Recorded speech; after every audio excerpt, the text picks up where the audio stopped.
इतनी कविताएं हैं जो चांद पर लिखी गई हैं, और शायरी का तो कहना ही क्या। आप उसमें अपनी प्रेमिका का चेहरा देख रहे हो,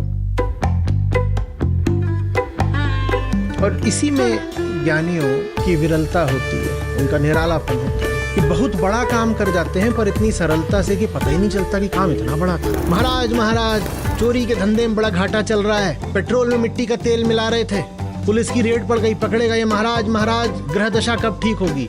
ये मेरे पास इस प्याले में चाय रखी हुई है और ये मुझे पसंद नहीं आ रही। ठीक है, मान लो आप मुझे मैं इसको देख रहा हूँ और खूब लार बहा रहा हूँ, काश ये मिल जाए, काश ये मिल जाए। हा हा हा हा, क्या इसका देखो कैसा बढ़िया गोल गोल आकार है, क्या सुराही बनी बैठी है ये। पता नहीं क्या होगी इसके भीतर खास चीज। एक बार ये जिंदगी में आ गई तो 4 चांद लग जाएंगे। जीवन में जो कुछ भी होता है वो, ये, तू, मैं, उससे रिश्ता बनाने के 4-5 तलों की आज हम बात करेंगे। और हर तल रिश्ते का द्योतक है अहंकार के एक तल का, क्योंकि रिश्ता तो अहंकार ही बनाता है ना।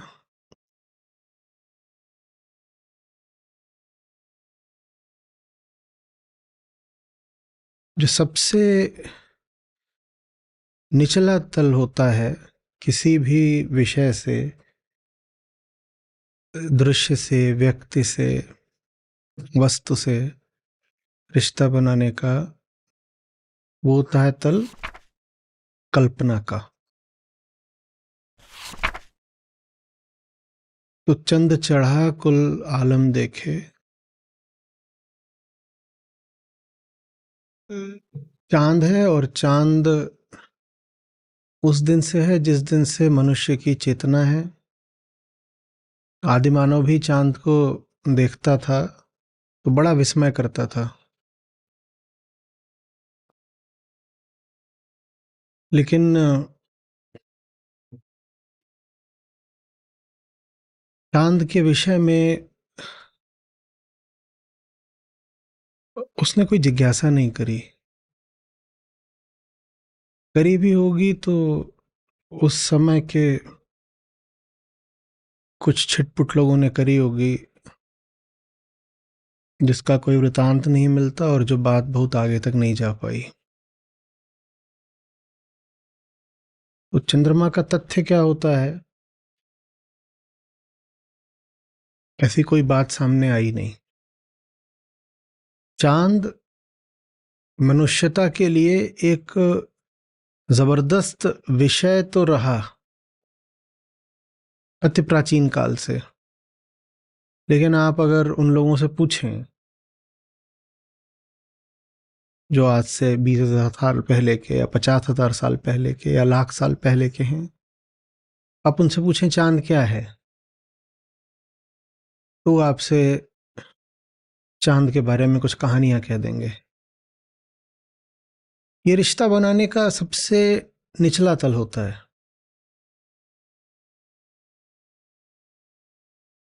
न उसको जाना, न इसको जाना, न दृश्य को जाना, न दृष्टा को जाना,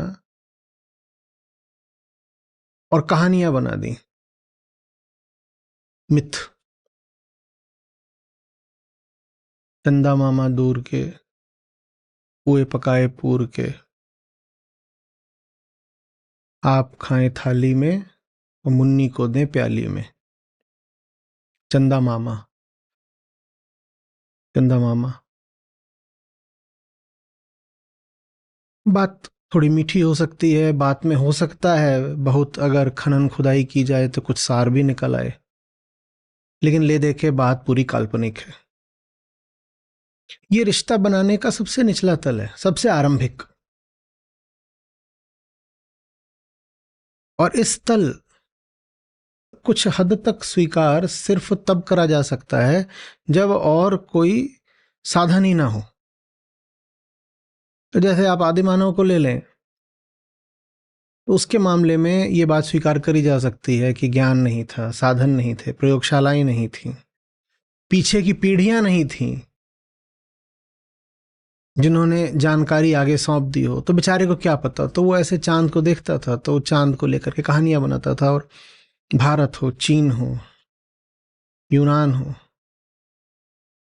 जितने भी पुराने लोग हुए हैं, सब में चांद को लेकर के सैकड़ों हजारों कहानियां हैं, मान्यताएं, मिथ। सिर्फ यदि चंद्रमा को ही ले लिया जाए तो चंद्रमा से संबंधित मान्यताओं से इतनी किताबें भर जाएंगी कि हमारी मेज कम पड़ जाए, क्योंकि जबरदस्त चीज है ना चंद्रमा। रोज आकर रात में आकाश को आभा दे जाता है, और सूरज की तरह नहीं है कि उससे आंख मिलाने में आंख घबरा जाए। चांद से आंखें मिलाई जा सकती हैं, और सूरज की तरह नहीं है कि बिल्कुल सुनिश्चित इतने बजे निकलता है, इतने बजे ढलता है, इस दिशा से आता है, इस दिशा को जाता है, और ये लगभग उसका आकार है, साल भर वैसा ही रहता है। चांद की तो कलाएं होती हैं, हर 15 दिन में पूरा मामला उलट जाता है। 15 दिन हम क्या कह रहे हैं, मामला रोज ही बदल जाता है। तो चांद बड़ा विस्मित करता रहा। जब चांद विस्मित करता रहा तो हमने चांद को लेकर के कल्पनाएं बना ली। ये दूसरे से रिश्ता बनाने का, हम कह रहे हैं, सबसे आरंभिक तल होता है। हम कहें सबसे निचला तल होता है तो वो बात भी सही है, पर कई लोगों को बात अखरेगी कि आप जो पूरी मिथोलॉजी होती है, आप उसको नीचे की बात क्यों बोल रहे हो। तो चलो, आरंभिक तल होता है। उसके बाद जब आप थोड़ा सा और जानने समझने की स्थिति में आते हो, आप कहते हो नहीं, जो हमें धारणाएं दे दी गई हैं, जो बातें प्रचलित हैं, हम बस उनको नहीं मानेंगे, क्योंकि मिथ जो होती हैं सामाजिक होती हैं, पारंपरिक होती हैं। आप अकेले बैठ करके अपनी कोई व्यक्तिगत मिथ नहीं बना सकते। मिथ हिंदी में मिथक बोलते हैं उनको। यहां मिथ से आशा झूठ नहीं है। मिथ का एक अर्थ झूठ भी होता है, हम उस अर्थ में नहीं कह रहे हैं, हम मिथक के अर्थ में कह रहे हैं। लगभग कह दो किंवदंती या लोक कथा, इस अर्थ में जनश्रुति। तो ये सामाजिक होती है, पारंपरिक होती है, सार्वजनीन होती है। सब लोग एक ही बात मान रहे हैं, चंदा मामा दूर के चंदा मामा है। चंदा मामा ये नहीं कि सिर्फ शिवा के मामा है, वो आरती के भी मामा हैं, वो बगल के गांव वाले के भी मामा हैं, वो बगल में जो देश है, हो सकता है वहां के लोग भी मामा ही बोलते हो। तो बात सार्वजनिक होती है। उससे जब थोड़ा हम आगे बढ़ते हैं तो हम कहते हैं कि वो विषय सिर्फ वही क्यों रहे जैसा दूसरों ने उसको बताया है। हमारा उससे कोई निजी रिश्ता नहीं हो सकता क्या? वो निजता बहुत सतही है, बहुत शुरुआती है, पर फिर भी ये निजता का आरंभ बात को आगे चलकर दूर तक ले जाता है। उस निजता की शुरुआत होती है भावना से। भावना से समझ आ रही बात?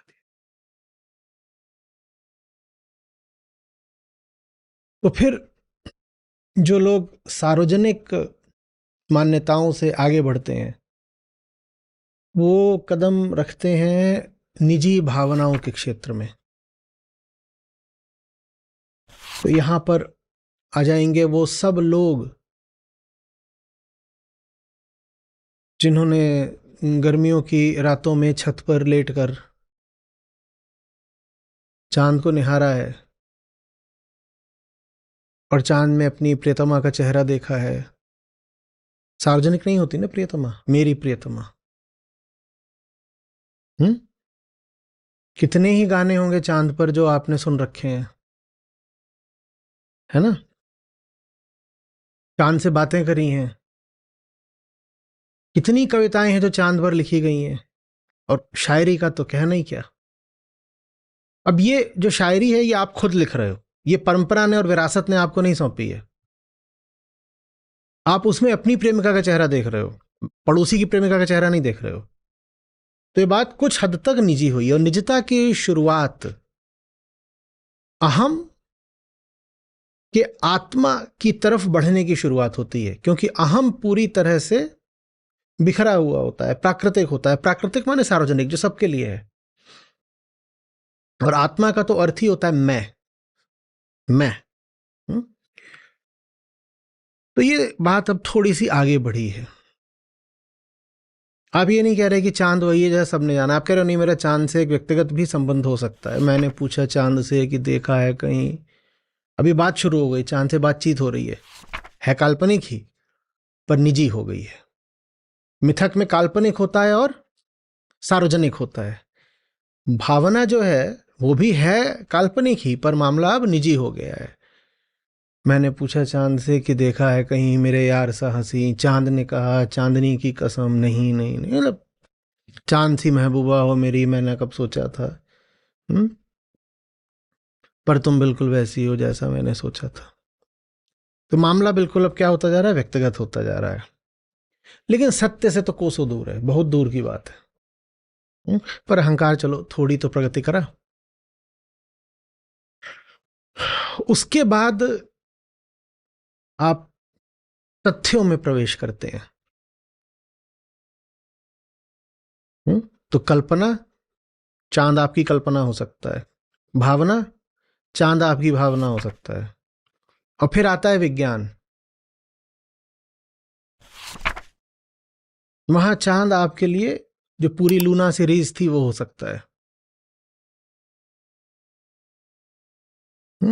वो सारे यान जो भेजे गए थे चांद का अनुसंधान करने के लिए, जैसे भारत का अभी चंद्रयान था। फिर चांद क्या है ये आप अपनी कल्पना से नहीं पूछोगे, या आप नील आर्मस्ट्रॉन्ग से पूछोगे। तो मामला अब भावना से उठकर के आ गया, तथ्य में आ गया।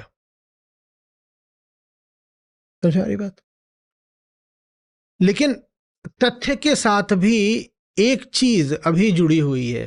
क्या? निजी स्वार्थ। निजी स्वार्थ।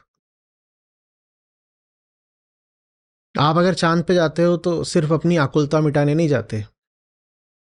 आप चांद पर जाते हो तो अपना झंडा साथ लेकर जाते हो। आप चांद पर जाते हो तो कहते हो मैं यहाँ के खनिज का दोहन कैसे कर सकता हूँ, यहाँ अपना स्टेशन कैसे स्थापित कर सकता हूँ, यहाँ अपनी कॉलोनी कैसे बना सकता हूँ। समझ आ रही बात? तो हम जिसको तथ्य भी कहते हैं उसमें भी, उस रिश्ते में भी, तथ्यात्मक रिश्ते में भी स्वार्थ बैठा होता है। वरना हमारी आंखें हैं नहीं कि किसी भी विषय पर जाकर टिक जाएं उसका तथ्य जानने के लिए। हमारी आंखें अगर किसी विषय पर जाकर रुकती हैं तो हमारा स्वार्थ होता है। बहुत बड़ी भीड़ होगी, भीड़ में हर चेहरा संभावित रूप से एक तथ्य है, पर आपकी आंख हर चेहरे पर जाकर नहीं रुकती है। आपकी आंख कुछ विशेष चेहरों पर ही जाकर रुकती है जिनके साथ आपका स्वार्थ जुड़ा होता है। आप दुकान में जाते हो, दुकान में जितना माल रखा हुआ है, माल तो माल है, पर आपकी निगाह उड़ती उड़ती किसी खास माल पर जाकर रुक जाती है, और आप फिर उस माल के बारे में कुछ तथ्यगत पूछताछ करना शुरू कर देते हो। हाँ भाई साहब, कितने का दिया, कहाँ से आता है, क्या गारंटी है, क्या डिस्काउंट है। ये सब आप पूछना शुरू कर देते हो। अभी जो आप पूछ रहे हो, आप सुनने में लगेगा कि आप तो फैक्ट्स पूछ रहे हो ना, पर उन फैक्ट्स के पीछे भी क्या बैठा हुआ है? स्वार्थ बैठा हुआ है। बात आ रही समझ? तो ये चांद से रिश्ता बनाने का एक बहुत ऊंचा तल हो गया, लेकिन हम नहीं कह सकते कि ये सबसे ऊंचा तल है। सबसे ऊंचा तल है। समझ आ रही बात? अब जो उच्चतम हो सकता है उसको आज हमारे सामने रखा जा रहा है। ये काम कबीर साहब कर रहे हैं, और जिस तरीके से कर रहे हैं वो इतना अनूठा है कि आपने कभी देखा सुना नहीं होगा। तभी तो हम कहते हैं वारी जाऊं मैं सदगुरु के। वो कुछ ऐसा करके दिखा देते हैं जो ना मिथक के बस का है, ना भावना के बस का है, ना विज्ञान के बस का है। मिथक आपको कल्पनाओं में ढकेल देता है, भावना आपको जंजीरों में बांध देती है, और विज्ञान तथ्यों की बात करता है, पर विज्ञान में भी स्वार्थ छुपा रहता है।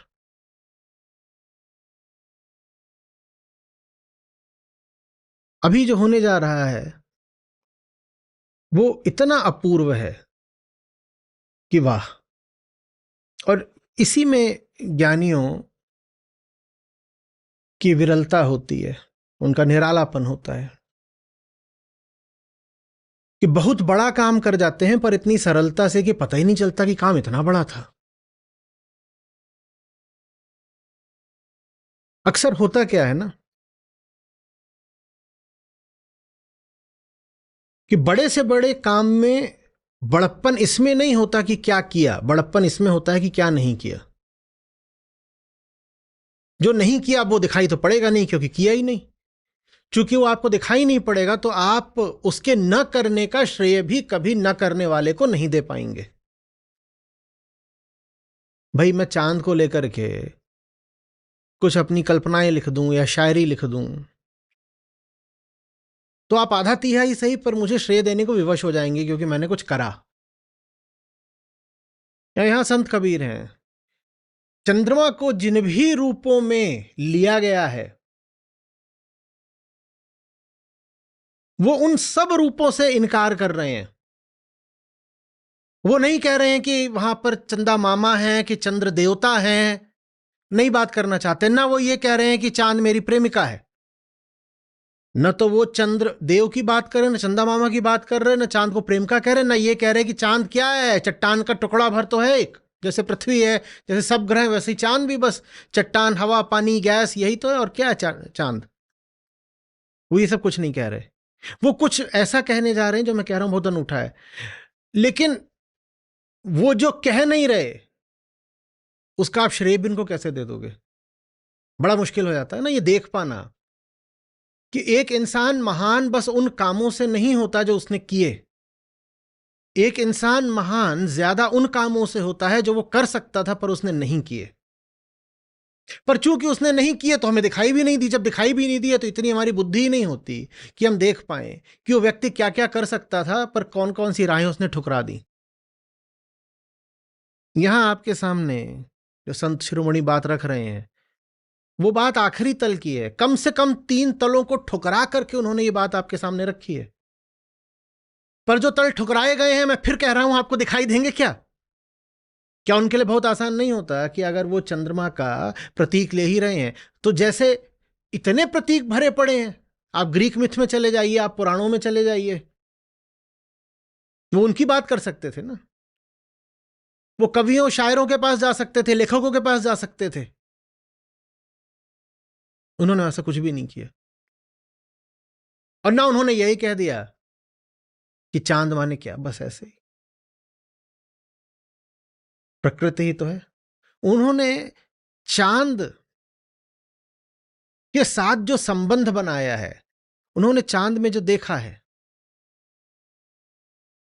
वो बात इतनी सरल है और इतने आसान तरीके से उन्होंने समझा दिया है कि हम चूक जाते हैं महानता को पहचानने से।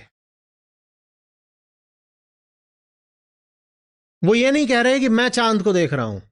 मनुष्यता ने हमेशा चांद को देखा है। जो मिथक लिख रहा है वो भी क्या कर रहा है, नीचे से बैठ करके वो चांद को देख रहा है और कल्पना कर रहा है, अच्छा वो चांद है, जरूर सूरज का भाई है, बृहस्पति का बेटा है। और एक बार चांद और सूरज में लड़ाई हुई, पृथ्वी दोनों की बहन है। जब चांद और सूरज में बहुत लड़ाई हो गई तो बड़े भाई सूरज के पास जाकर के पृथ्वी ने कहा, अरे छोटे भैया चांद को छोड़ दो। सूरज ने कहा, नहीं मैं तो नहीं छोड़ूंगा, मैं तो उसे मार डालूंगा। तो पृथ्वी बहिना गिड़गिड़ाने लग गई कि नहीं छोड़ दो छोड़ दो। तो सूरज ने कहा, अच्छा तू इतना ही बोलती है, छोड़े देता हूं, लेकिन ये अपना पूरा रूप महीने में बस 2 बार दिखा पाएगा, बाकी दिनों में इसका रूप कटा कटा सा रहेगा, क्योंकि इसने बड़े भाई को क्रोधित करा है। बहुत आसान होता ना, मैं यहां बैठ के ऐसे चांद को देख रहा हूं, मैंने लिख दिया, और जो मैं लिख देता न जाने कितनी पीढ़ियां और आने वाले कितने मूर्ख इन बातों पर विश्वास करते भी रह जाते। किसी ने यूं ही बैठ के खुमारी में कुछ लिख दिया और उस पर आज तक विश्वास चल ही रहा है। या मैं कविता लिख देता। बताओ भाई, चांद पे 2-4 कविताएं, क्यों नहीं? जब कोई लड़की गोरी गोरी होती है और उसका गोल गोल मुंह होता है तो उसको बोलते ही है मून फेस्ड। करो शायरी जितनी करनी है, वो चांद तो है ही नहीं, वो तो वहां दूर बैठी है और शीतल चांदनी उससे झर रही है। इतनी शीतलता तो मात्र मुझे मेरी प्रेमिका के ही सानिध्य में मिलती है। ये भी कर सकता था। यहां भी क्या किया गया, नीचे बैठ के उसको देखा गया। उसको मैंने क्या बनाया, विषय। क्योंकि अहंकार के लिए सब कुछ क्या होता है, विषय। क्योंकि उसे अपनी स्वार्थ की पूर्ति करनी है। विज्ञान ने भी यही किया, नीचे बैठ के पहले टेलीस्कोप से देखा the spots of the moon, फिर कहा अच्छा यहाँ क्या क्या हो सकता है, क्या नहीं हो सकता, यहीं से बैठ करके जुगाड़ लगाया। फिर कहा नहीं, प्रयोग करने के लिए और प्रमाण चाहिए, तो सीधे फिर यहाँ से अपना जो खोजी उपकरण है वो भेजा और वो चांद से मिट्टी विट्टी लेके आ रहा है, वहाँ पे कब चल रहा है। लेकिन यहाँ भी जो दृष्टि है स्वार्थ की तो भरी हुई है। ठीक वैसे जैसे जो स्वार्थ में भर के अपनी प्रेमिका को देख रहा है, जो स्वार्थ में बैठ के उसको चंद्रदेव बना रहा है और फिर चंद्रदेव से कह रहा है मुझे वरदान दे दो। वरदान में क्या चाहिए, खूब रुपया पैसा चाहिए। सब स्वार्थ की बातें। संत कबीर यहाँ से बैठ के चांद को नहीं देख रहे, वो कह रहे हैं चांद वहां से बैठ के मुझे देख रहा है। और कैसे देख रहा है, साक्षी की तरह देख रहा है। चंद चढ़ा कुल आलम देखे। वो ये नहीं कह रहे हैं कि वो मेरे काम की चीज है। ये काम वाली बात तो बहुत पीछे छोड़ाए हैं। वो चांद को भी देख रहे हैं तो उनको एक साक्षी दिखाई दे रहा है, और जो साक्षी है वो उनका विषय नहीं है, वो है मैं देखूं भरम दूर। कह रहे हैं मैं चांद जैसा हूं, चांद मेरा कुछ नहीं है, मम का रिश्ता नहीं है। मम का रिश्ता तो तभी होता है जब अहम का रिश्ता होता है। मिथ वाले ने भी क्या कहा, चांद मेरा कुछ है, क्या है, मेरा देवता है।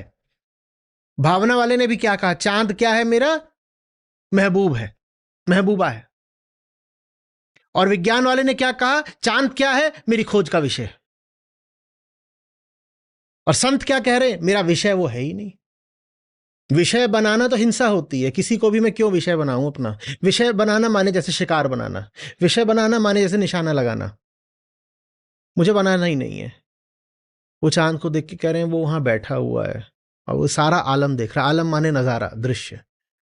कह रहे हैं वो वहां पर किसी की महबूबा वगैरह कुछ नहीं है, वो साक्षित्व का बिंदु भर है एक। यानी उसको देख के तो मुझे यही स्मरण आता है कि जैसे वो वहां पर बैठ करके सबका निष्पक्ष दृष्टा हो गया है, वैसे ही गुरु कृपा से मैं भी अब समस्त जीवन का दृष्टा हो गया हूं। मैं देखूं भरम दूर। जैसे वो वहां बैठ के बस देख रहा है, कुछ लेना देना है। तुम्हारी पृथ्वी पर क्या चल रहा है इससे चांद को क्या लेना देना। तुम्हारी लॉटरी लग जाए, तुम्हारे करोड़ों लग जाए, तुम्हारी गाड़ी चोरी हो जाए, कुछ हो जाए, तुम्हारी भैंस भाग गई, तो उससे पूर्णिमा पे क्या असर पड़ेगा, अमावस पे क्या असर पड़ेगा, कुछ नहीं। अपना काम कर रहा है चांद वहां। समझ में आ रही बात। निष्पक्ष, निर्लिप्त, निष्प्रह दृष्टा। चंद चढ़ा कुल आलम देखे। कुल आलम माने पूरा दृश्य, संपूर्ण दृश्य। आधी बात नहीं। अहंकार हमेशा आधी बात देखता है, जितने उसके मतलब की होता है देखता है, बाकी की उपेक्षा कर देता है। चांद वहां बैठ करके सब कुछ देख रहा है, सब कुछ देख रहा, लेना देना कुछ नहीं। लेना ना देना, मगन रहना। और फिर ये नहीं कह रहे हैं कि मुझे चांद से कुछ चाहिए, कह रहे हैं मैं चांद हूं। चांद कोई प्रेमिका वगैरह नहीं है मेरी, मैं ही चांद हूं, मैं ही चांद हूं। ऐसा नहीं कि कवियों ने चांद को हमेशा बड़ी तारीफ से ही कहा है। एक बड़ा अच्छा कविता संग्रह है जिसका नाम है चांद का मुंह टेढ़ा है। कल्पना की बात है, कुछ भी कल्पना कर लो। हाँ, कि कहता है जब मेरा चांद दाग धब्बे लेकर के चलता है। विद्वानों की बातें। तो किसी से कहा रहे तुम्हें इतना साफ होने का हक किसने दिया। और विद्वानों के पीछे कई बार मूर्ख भी आ जाते हैं, वो भी ऐसी कुछ बातें बोल देते हैं कि चांद से चांद नहीं लो धब्बे नहीं। सबकी अपनी अपनी बात, अपनी अपनी कल्पना है, जिसने जैसे चाहा वैसे बोल दिया। आ रही बात। कह रहे हैं मुझे कुछ नहीं बोलना उसके बारे में।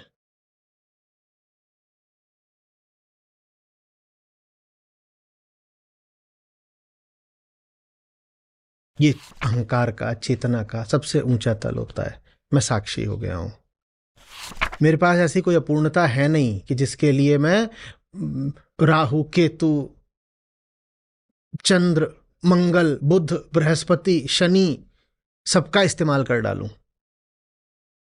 आप करते हो कि नहीं करते हो? आपकी जितनी कामनाएं हैं उनके सबके लिए आपने किसी को छोड़ा? तो गनीमत की बात है कि सौर मंडल में 9 ही ग्रह हैं, नहीं तो बाकी अगर 50-60 होते आप उनका भी इस्तेमाल कर डालते। शनि की ये दशा चल रही है, मंगल में ये बैठ गया है, बुध में वो हो गया है, इसका ये हो गया है, सूर्य कुपित है, फलाने का ऐसा है। ये सब स्वार्थ का खेल आपको दिख नहीं रहा है? ये सारी विद्याएं कोई निष्कामता की हैं, या ये सारी बातें बस कामना पूरी करने के लिए की जाती हैं? महाराज महाराज, चोरी के धंधे में बड़ा घाटा चल रहा है, पेट्रोल में मिट्टी का तेल मिला रहे थे, पुलिस की रेड पड़ गई, पकड़े गए। महाराज महाराज, ग्रह दशा कब ठीक होगी? अब वो अपना बैठ करके बता रहे हैं ऐसे कर दो, वैसे कर दो, चांद में ये लगा दो, फलाने को ये कर दो। तुम्हारे घर में शौचालय कहाँ है? तुम्हारे घर में शौचालय पूरब की तरफ है? नहीं, तुम अपने घर में हैंगिंग टॉयलेट लगवाओ। आसमान से वर्षा होनी चाहिए। ये जो भी चल रहा है किस लिए चल रहा है? कामना पूर्ति के लिए चल रहा है ना। चांद से ऋषि कामना पूर्ति का रिश्ता नहीं रखेंगे, और कामना और कहानी और कल्पना ये सब एक साथ चलते हैं। जहां भी कहीं पर कहानियां सुनना, कल्पनाएं सुनना, जान लेना कि व्यक्ति का बड़ा भारी स्वार्थ है, नहीं तो ये इतनी कहानी कहां से लेके आ जाएगा? कहानियां आसमान से नहीं टपकती, कहानियां स्वार्थ के गंदे कीचड़ से पैदा होती हैं, और फिर हम उन कहानियों को पवित्र पावन मानकर आगे बढ़ाते जाते हैं। कह देते हैं कहानियां थोड़ी हमारी परंपरा है, दुनिया भर में हुआ है। और यहां है आपके सामने एक वास्तविक ऋषि, संत शिरोमणि।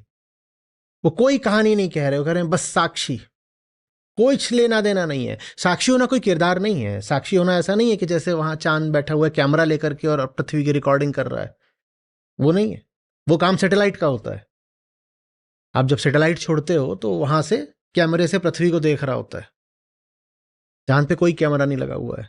निष्पक्ष दृष्टा ऐसा जो देख तो रहा है पर देख नहीं भी रहा है। निस्वार्थ देखना, ऐसा देखना जिसमें कुछ मिल नहीं सकता, कुछ खो नहीं सकता। जो स्वार्थ में भरकर देखे वो आर्टिफिशियल सैटेलाइट कहलाएगा। अंग्रेजी में हम चांद को भी सैटेलाइट ही कहते हैं पृथ्वी का, और नेचुरल सैटेलाइट। समझ में आ रही बात ये? चंद चढ़ा कुल आलम देखे। सोचो कितने आगे की बात है कि आप चांद को कहो, और ये ना कहो कि मुझे चांद को खाना है, मुझे चांद को पाना है, पकाना है। यही तो करते हो। आप कहो मैं चांद हूं, मुझे वैसा ही हो जाना है कि जो पृथ्वी से उठा हुआ है और बस पृथ्वी को चुपचाप देखता है ऊपर से। ये होती है खास बात। ये है उच्चतम तल किसी विषय से रिश्ता बनाने का। साक्षी हो जाओ, साक्षी हो जाओ, विषय के भी और विषयता के भी। वास्तव में साक्षी हो जाना और स्वयं को विषय से अभिन्न जान लेना बिल्कुल एक बात है।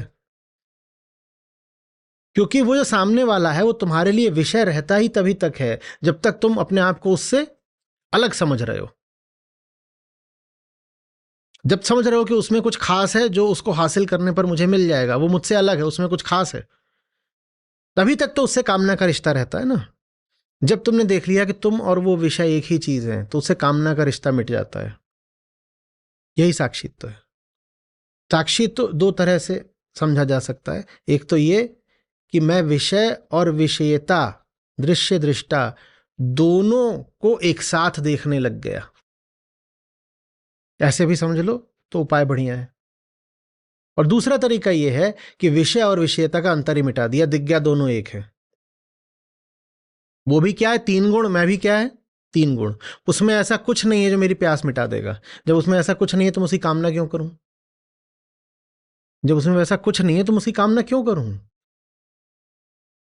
ये मेरे पास इस प्याले में चाय रखी हुई है और ये मुझे पसंद नहीं आ रही, ठीक है, मान लो। आप मुझे मैं इसको देख रहा हूं और खूब लार बहा रहा हूं, काश ये मिल जाए, काश ये मिल जाए, हा हा हा हा, क्या इसका देखो कैसा बढ़िया गोल गोल आकार है, बिल्कुल महबूबा है। और मैं तो ऐसा हूं, ये देखो, कोई रंग नहीं, कोई रोगन नहीं, बिल्कुल एकदम। और ये देखो तुम, ये क्या सुराही बनी बैठी है ये, पता नहीं क्या होगी इसके भीतर खास चीज। एक बार ये जिंदगी में आ गई तो 4 चांद लग जाएंगे। एक नहीं, कितने चांद? 4 चांद। अब देखो 4 चांद, ये होती है कवियों की कल्पनाएं। 4 चांद लग जाएंगे जिंदगी में, एक बार ये आ गई तो। अब मैं ये हूं, और मुझ में जो भरा हुआ है वो मुझे असंतोष से भर रहा है। मुझ में जो भरा हुआ है उसमें ठंडक और बेस्वादगी के अलावा कुछ नहीं है।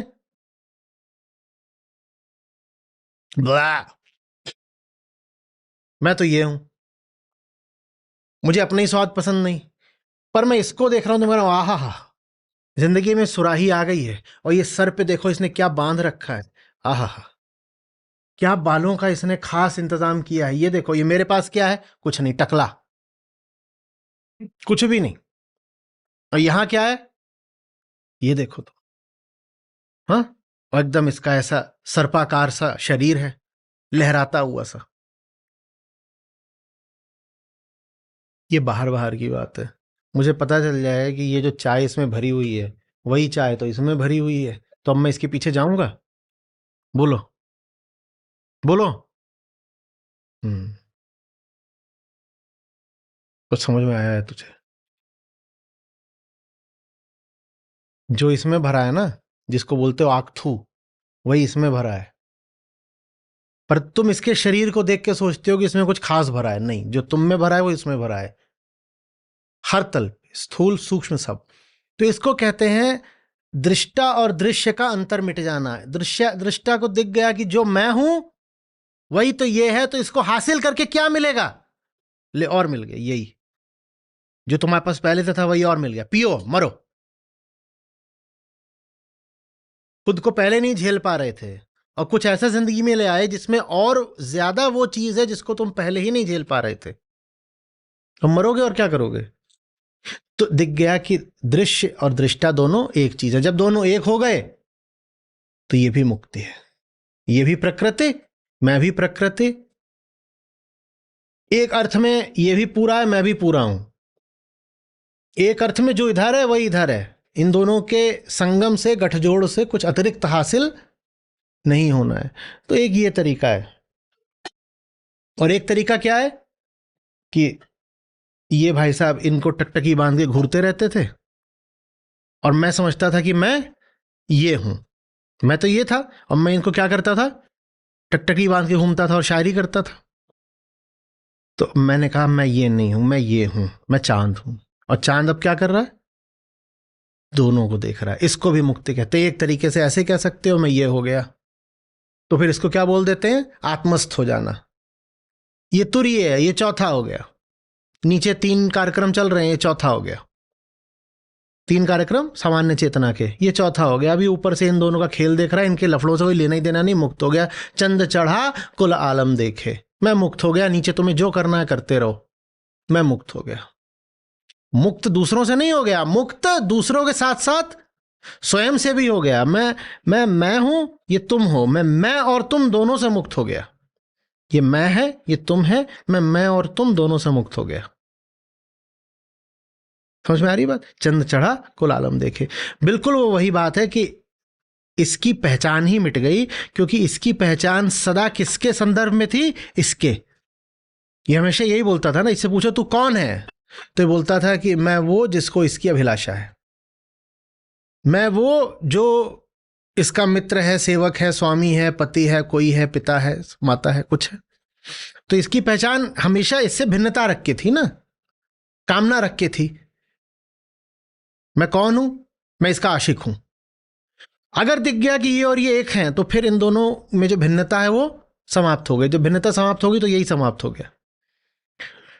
विषयता की, विषय से जो भिन्नता है, काल्पनिक भिन्नता है, वो भिन्नता ही विषयता को जिंदा रखती है।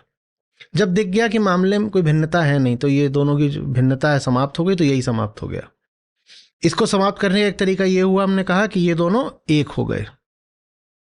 और दूसरा ये हुआ कि मैं अब ये हूं ही नहीं, मैं अब ये हूं। चंद चढ़ा कुल आलम देखे, मैं ऊपर से देख रहा हूं इन दोनों को अपना खेल चलाने दो। समझ में आ रही बात? ये तो ये सिर्फ गाने की बात नहीं है कि रस विभोर हो गए और अपना लगे गाने चंद चढ़ा कुल आलम। ये गजलें नहीं है। वैसे कबीर साहब को इतिहास की पहली गजल लिखने का भी श्रेय दिया जाता है। फिर पूछे दुनिया में पहली गजल किसने लिखी थी, वो भी इन्होंने लिखी थी। कौन सी वो गजल है आप खोज के लाएंगे, गा के सुनाएंगे। उसकी मैं बहुत बार चर्चा कर चुका हूं, शायद उस पर बोल भी खूब चुका हूं। तो ये बात बस गजल जैसी नहीं है कि आप लोग गाना शुरू कर दो कि देखिए समझो कि ऊपर से अलग हो करके देखने का अर्थ क्या है। चंद चढ़ा कुल आलम देखे, और ये भी समझो कि कितनी जबरदस्त चेतना चाहिए चांद को वैसे देखने के लिए जैसे कबीर साहब ने देख लिया। चांद को तो सबने देखा है, हम कह रहे हैं आदि मानव से लेके आज तक सब चांद को घूरे ही जा रहे हैं, पर ऐसे किसने देखा है कि चांद कौन है? चांद साक्षी है, चांद आत्मा है। किसने देखा? तो बहुत लोगों को मैंने देखा है, वो जब बोलना होगा तो ऐसे कह देंगे कि जब भी किसी आध्यात्मिक व्यक्तित्व की बात आएगी तो कभी उनके नाम के साथ श्री लगाएंगे, कभी जी लगाएंगे, कभी कुछ लगाएंगे। लेकिन जब संत कबीर की बात आती है तो कह देते हैं कबीर। क्यों कह देते हैं? क्योंकि सीधे थे, सरल थे, क्योंकि अपनी श्रेष्ठता स्वयं ही नहीं बखारते थे। कबीर। और जिस तल से वो बात कर रहे हैं, ये कहने में मुझे कोई संकोच नहीं है, उस तल से ऊंचे आध्यात्मिक व्यक्तित्व ने बात नहीं करी है। जिनको आप बहुत ऊंचा मानते हो उनसे भी 2 सीढ़ी ऊपर बैठे हुए हैं कबीर साहब। और चूंकि वो इतना ऊपर बैठे हुए हैं इसीलिए हम उनकी महानता को पहचान ही नहीं पाते। कोई थोड़ा बहुत महान हो तो हमारी पकड़ में आ जाता है, लपेट में आ जाता है, सीमा में आ जाता है, हमारी रेंज में आ जाता है। पर जब कोई उतना ऊपर चढ़ जाता है ना तो हमारी समझ में नहीं आता, फिर वो हमारे लिए कबीरा हो जाता है। जैसे हिंदी फिल्मों में वो कबीरा मान जा, वो फकीरा मान जा।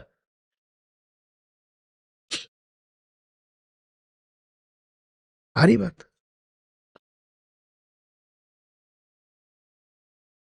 कभी भी कबीर नाम से हाँ।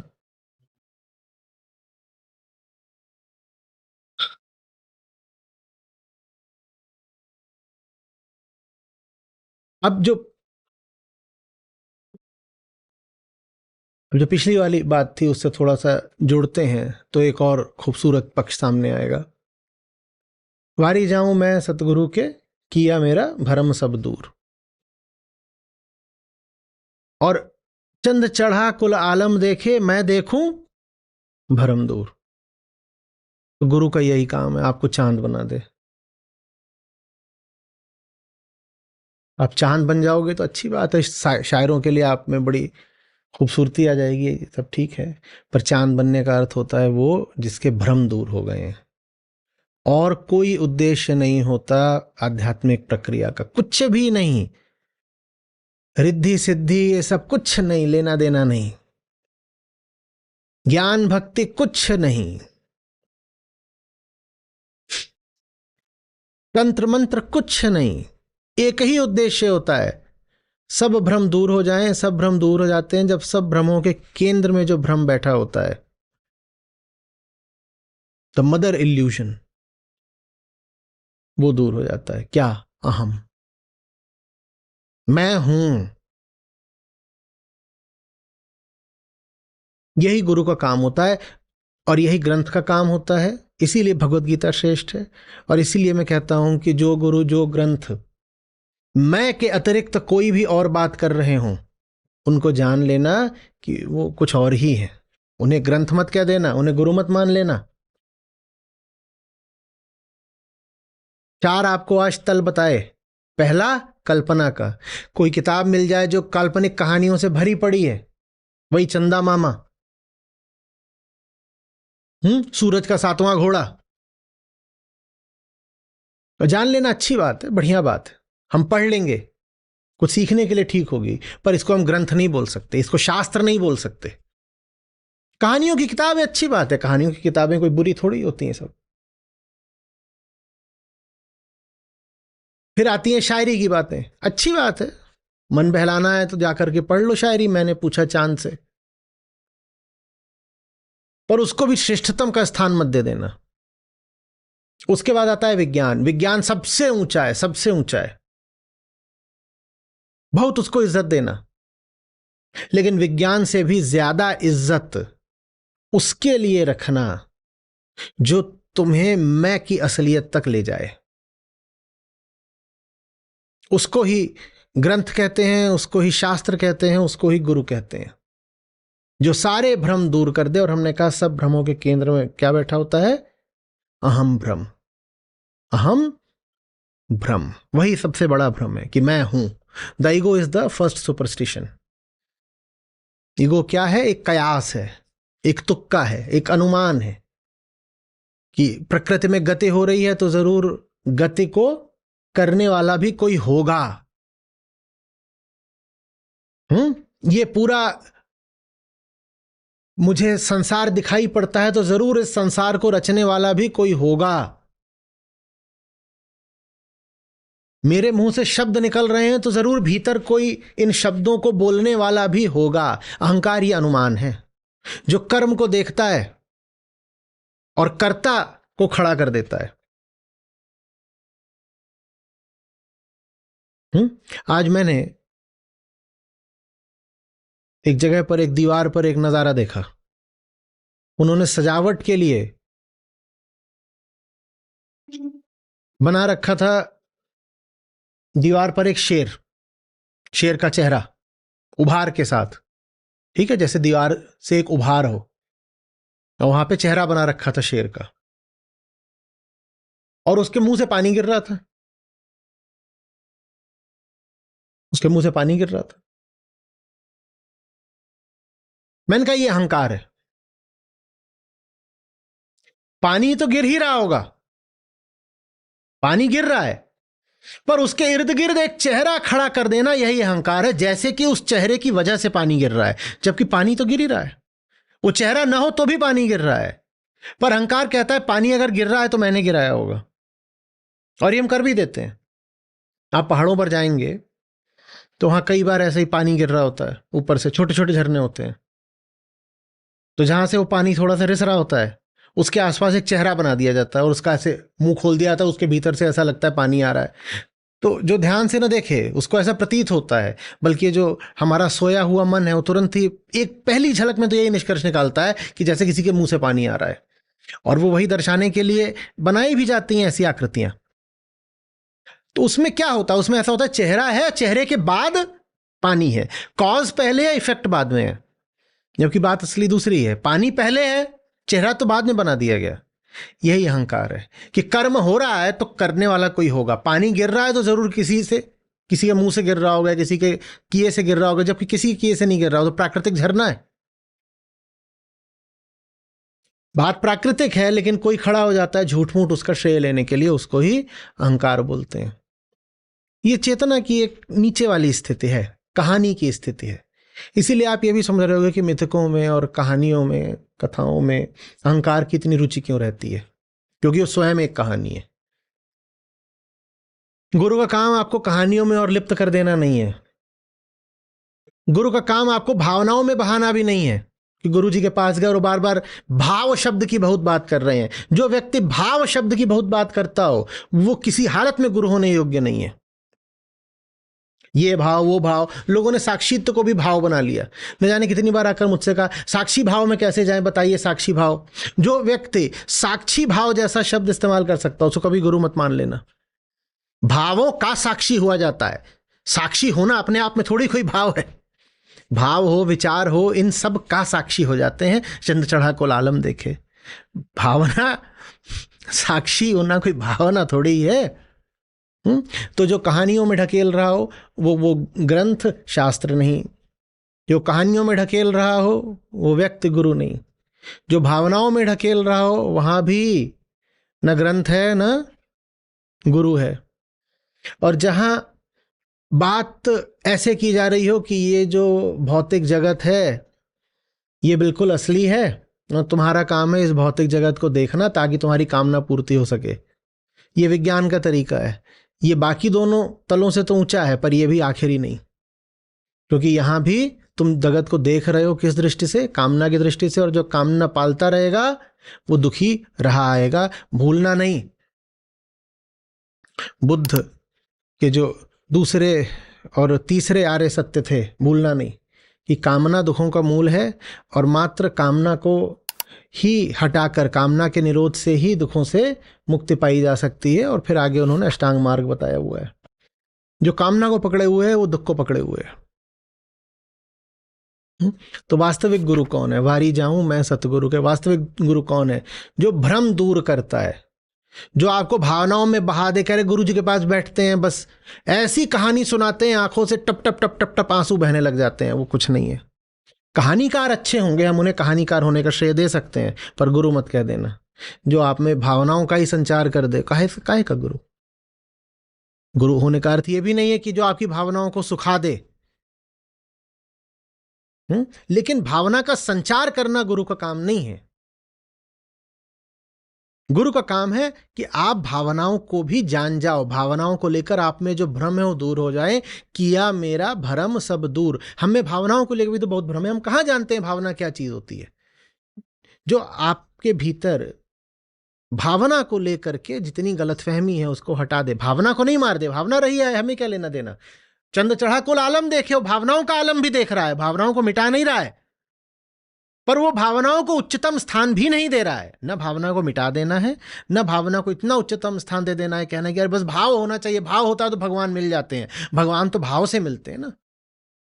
एक से बढ़कर एक कहते भगवान भाव के भूखे हैं, और थोड़ा तो उनसे आगे होंगे वो फिर जैसे कहा हमने वो साक्षी भाव वगैरह की बात करना शुरू कर देंगे। ये सब कुछ नहीं, बेकार की बातें। और जो इनको छोड़ते हैं वो फिर अपने आप को कह देते हैं साहब हम तो वैज्ञानिक मार्ग के, हम तो नास्तिक हैं, हम कल्पनाओं और भावनाओं में नहीं जीते, हम तथ्यों में जीते हैं, हम तो नास्तिक हैं, हमारा रास्ता विज्ञान का है। नहीं, तुम ऊंचे हो, पर तुमसे ऊंचा भी अभी कुछ है। तुमसे ऊंचा है शुद्धतम अध्यात्म। कल्पना और भावना से ऊंचा है विज्ञान, पर विज्ञान से भी ऊंचा है अध्यात्म। लेकिन मात्र अध्यात्म ही विज्ञान से ऊंचा है।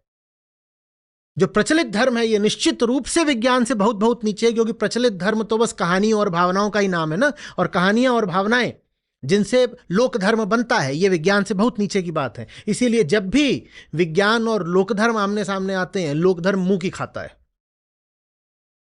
इसीलिए जो लोक धर्म वाले भी होते हैं जाते हैं अपना ऑपरेशन कराने किसी अच्छे अस्पताल में,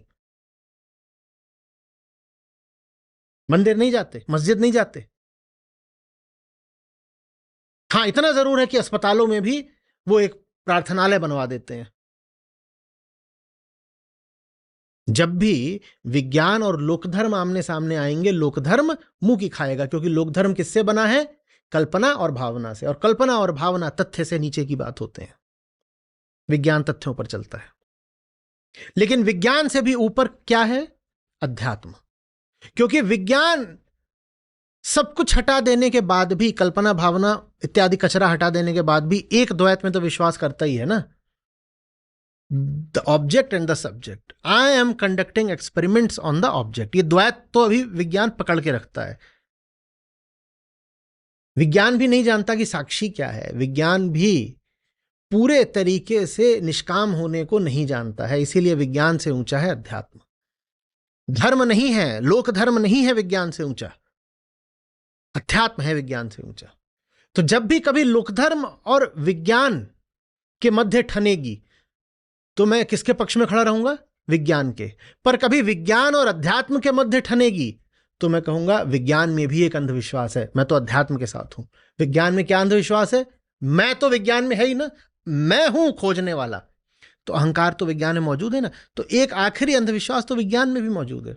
तो अगर विज्ञान और अध्यात्म आमने सामने आएंगे तो उसमें श्रेष्ठ कौन है? फिर अध्यात्म। लेकिन अगर विज्ञान और लोकधर्म आमने सामने आते हैं तो लोकधर्म को छोड़ के तत्काल विज्ञान की शरण में चले जाना।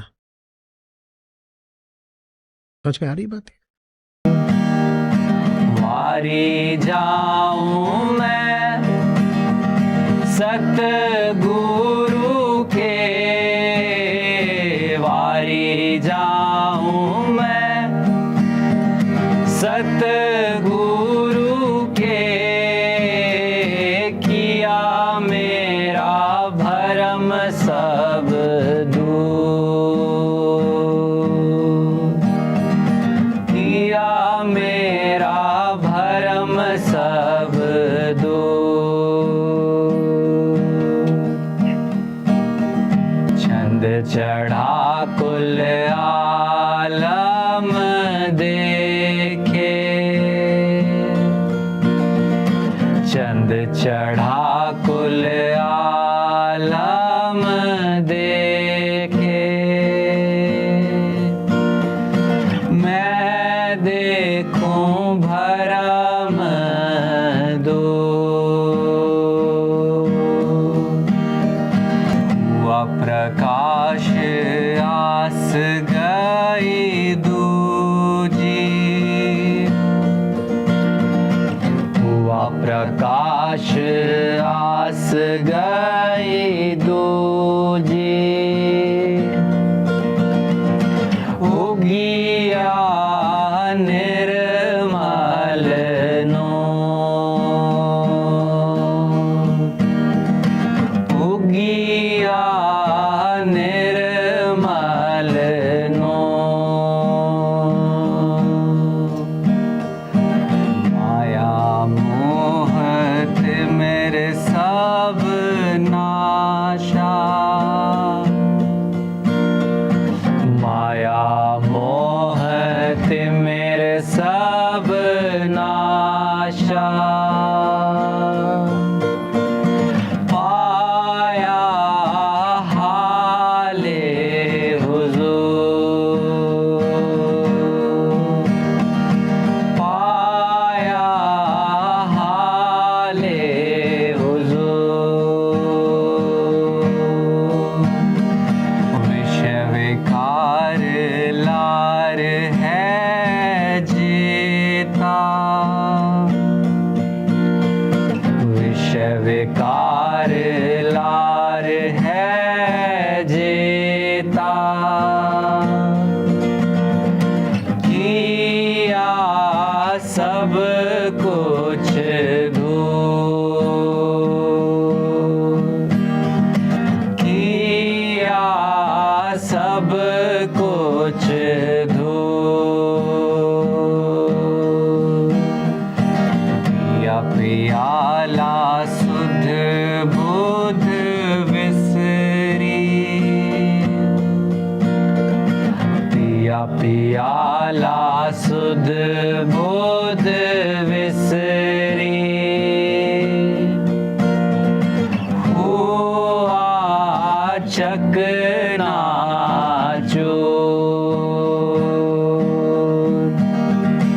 हुआ चकनाचूर।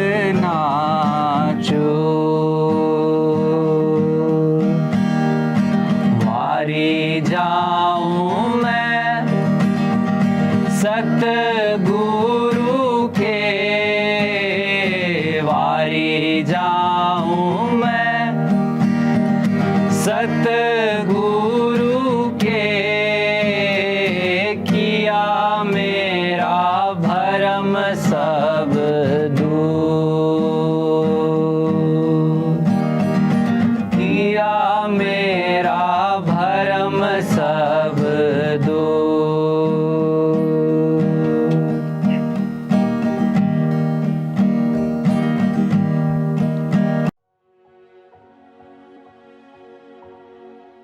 सर मेरा नाम दिनेश है और मैं आचार्य जी को पिछले 5 सालों से सुन रहा हूँ।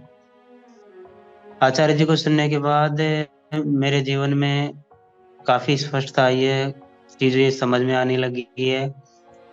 मेरे जीवन में जो गहरे से गहरे दुख थे वो आचार्य जी के आने के बाद ही कटने लगे हैं, कम होने लगे हैं। मन में जो उलझन, मन में जो रोग थे वो भी आचार्य जी को सुनने के बाद ही कम होते जा रहे हैं। इसके लिए आचार्य जी को और पूरी पीएएफ टीम को मेरी तरफ से बहुत बहुत धन्यवाद। इसके अलावा आज के सत्र से मैंने सीखा कर्म संन्यास। कर्म संन्यास के बारे में सर ने बताया कि शरीर व समाज ने जो कर्तव्य हमें बता दिए हैं उनका विसर्जन कर देना है। खोटे जो कर्म हैं उनका विसर्जन कर देना है, उनसे इतिश्री कर लेनी है। हमें मुक्ति के केंद्र से बड़ी मौज में कर्म करना है, और जब मुक्ति के केंद्र से हम कोई काम करते हैं तो उसी में परिणाम निहित होता है। उसमें जो मौज है वही परिणाम है। फिर हमें मौज के लिए कर्म के परिणाम पर निर्भर नहीं रहना पड़ता।